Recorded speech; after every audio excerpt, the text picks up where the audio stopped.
things like this and all of the things like the entertainment, like the Kim Kardashians. And I'm like, I don't really know most of these things. And the things that I do know, I don't really care about. Like, but they would never ask me questions about um, where I just came from, my life. Oh, like, what is it like? What is your name? Because I have two first names, Ilya and Joe. They made me choose. So I chose Joe because it was easier. It was like the normal average Western name. And Mhm. so I just went with Joe, and then everyone started calling me that for like 11 years of my life. So yeah, that was it. Hey, John, I can see his face now. Yeah. So that was basically it. But there are a lot of immigrants in Canada, though, and that's a really great thing for others because those are the people you're going to connect with first. But for the first part, it's going to be hard. No one's going to talk to you. That was at least my experience, but it gets better. Yeah. I'm just going to And check with this real quick. Yeah, you can keep talking. I'm just going to charge this. no worries. I was just going to ask if this was a constant thing to feel discriminated against, like especially going through school as maybe one of the only foreigners compared to the the other kids that you were in school with. Yeah, being discriminated was like a casual thing. You would just show up to school every day and you're like, what's going to be the topic today? Like, who's going to say something offensive to me this time? And so Mhm. every day but when you're a kid, also, you don't really see it as discrimination. Like, you're aware that these people are ignoring you or making fun of you, but you don't think, they're doing it because of this. You're just like, oh, they're just being mean. But then as you grow up, I realized that, wow, yeah, they were like fully discriminating me. They would Mhm. be like shutting me out of activities, and then they would be making fun of my skin, my hair, my clothes, my accent, which was like the main thing. They would make fun of the way I sound because I sound different, and my English was completely different than what it is now. And I had to start to learn phrases and lingo that they use just so I could fit in. This is like an extent. This is extra studying that I had to do just to fit in. I'm like, okay, I'm gonna go home. I'm going to watch these North American television shows just to try to learn about the culture and to sound like them. Because they also, when they see a black person, they expect you to sound like this, like North American thug or something. Because in their head, this is what they think I should sound like. And I'm like, I don't even come from there.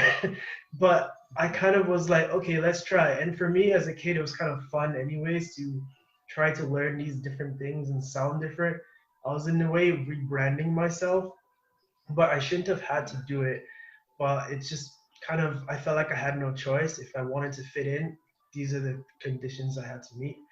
And and athletically too, they would be like, this guy's better than us at sports. Why? And then they would make fun of me, and then they would kind of like hate on me for being better at them at sport like football and track and field. And I'm like, this is all I do back home. Like, this is my sport, you know. And then they would like keep you on your own, don't like pick you last and things like this, just Mhm. because you're different and they don't want you on their team. And I'm just like, that's low key racist. Like, but then Mhm. when you're young, no one really talks about it like that. Then when you're an adult, you're like, this is fully wrong, and then you actually like hit back at them. But yeah, these were my experiences when I was younger. When I got older, it got not better, just different. People were just really like low key and passive about it. They will like make jokes, but then they were not very serious. But the jokes itself were like, ooh, you probably shouldn't be saying this to me. But I would kind of just brush it off. Like, usually they didn't even know that they were being like offensive. They would just say and do things because they don't know any better. Even as Mhm. adults, like adults would just say things and then they're just like, they have no idea that they're being offensive and discriminating. But yeah, it's just what it is. Yeah. Yeah,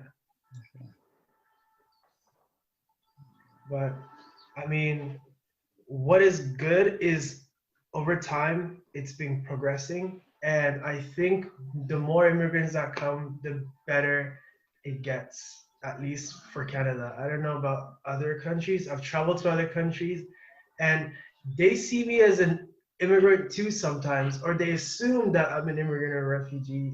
Actually, I remember in Bulgaria, this is what have you been to Bulgaria or no? I've never been. Never been. They have a refugee problem, kind of, whereas they don't seem to like refugees very much. So I was there and I was hitchhiking, and no one would pick me up. People would just give me looks and stare at me because they thought that I was a refugee. So they just were not a fan and they wanted nothing to do with me. I was stopped by police officers while just casually walking. One day I was just walking on the street having a stroll, and then there were these police officers just sitting in their cars, and they yelled to call me over, and then they asked for my identification and all these things. They were asking me questions. This was at least 5 minutes long, and I was just a regular dude going for a walk. And they were, it's just because I was different, and they're like, oh, maybe he's a refugee. Let's question him. So Bulgaria is one of the countries that really is not for immigrants or refugees. At least it doesn't appear to be. If they say they are, I'm like, I don't see it. So yeah, it's just one of Yeah. the Yeah, I issues. know at least from my experience here in Poland, because I've been living here or I've spent up to 8 months here now, and it's generally white conservative Polish people that I'm in touch with, and there's not very much multiculturalism here that I've seen, Yeah. and so people can often have this condescending way to talk about foreigners or people with different skin color, and people probably don't even realize that they're using these I don't know the terms that they use or think that they are offensive. Yeah.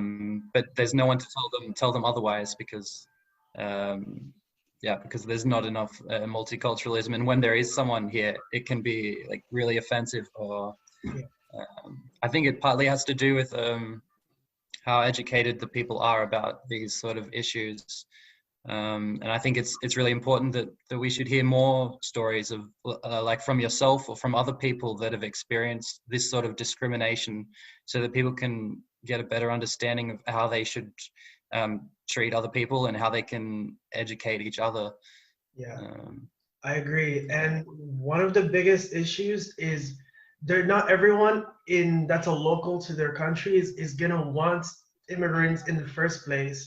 And that's one of the issues that needs to be kind of addressed in a way, especially if if you don't want immigrants, ask yourself why. Because a lot of things that I've heard were, oh, they're taking our jobs and things like this. It's like, we're not taking anything. We're just, if anything, we're just working harder than you and doing a better job. So we earn this, you know? We're not just casually taking resources from you.